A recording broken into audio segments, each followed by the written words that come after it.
ওম গম গণেশায় নমঃ।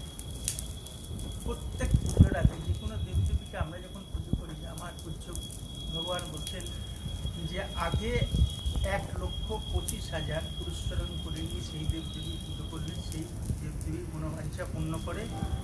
এবং আমরা খুব শীঘ্রই দেখাবো এখানে যে আমাদের কীভাবে দেবদেবীর ভোগ থেকে আরাধনাটা চলছে।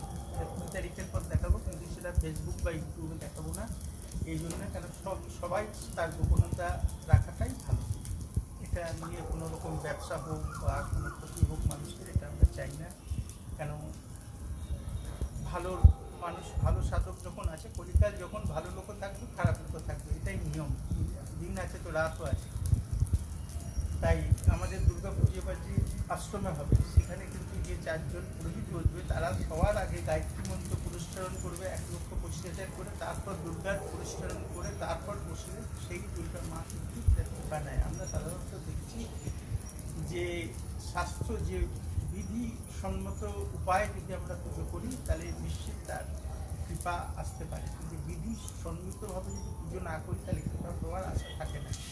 তাই প্রত্যেককে বলবো যে 1,25,000 জপ অন্তত যে কোনো গুরু মন্ত্র যেখানেই হোক, গুরু তো সব একই তো নিরঞ্জন, সে হচ্ছে ভগবান শম্ভু। তার স্ত্রী গুরু, তত গুরু মন্ত্র 1,25,000 জপ করলে ফলপ্রদ হয়। আর একটা সহজ রাস্তা, যে আমার মন প্রাণ সব ঢেলে পূর্ণ বিশ্বাস, পূর্ণ আস্থা থাকলে, তাহলে সেটাও দরকার হয় না। সেই পূর্ণ আস্থা, সেই বিশ্বাস আনতে গেলে কিছু তো কাজ করতে হবে। অনেক সময় লোকে বলে যে ভগবান নেই। ভগবান নেই বলা ঠিক নেই, ভগবানকে দেখার মতো ক্ষমতা আমি তৈরি করি না। যেরকম জলকে আমি যদি অগ্নিতে বসাই, তবে তো বাষ্প হবে।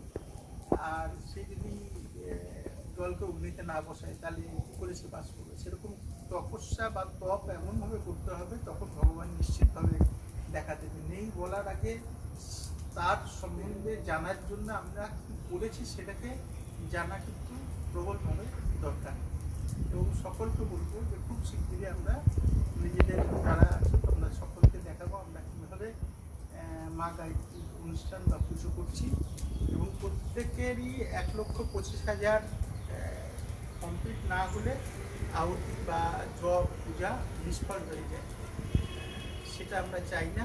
আমরা পুরো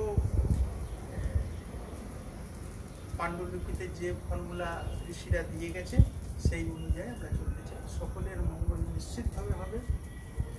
এবং 12,500 আহুতি দিতে হয়, তারপরে তবে সেটা পরিবর্তিত হয়। এইভাবে চলতে পারলে হয়তো আমাদের জীবনটা অনেক বেশি শুধরে যাবে। এখানে কারো তো কৃপা দরকার আছে, তার কৃপা আর আমার উত্তম। অর্জুন যুদ্ধ করেছিল, কিন্তু কৃপা ছিল ভগবান শ্রীকৃষ্ণের। ঠিক সেরকমভাবে আমাদের জীবন যুদ্ধ করতে হবে এবং নিশ্চিতভাবে জগদীশ্বরের কৃপা আসবেই আসবে। সকলের মঙ্গল হবেই হবে। ভগবান কৃপালু, দয়ালু, এই এগোতে আমাদেরই হবে আজীবন।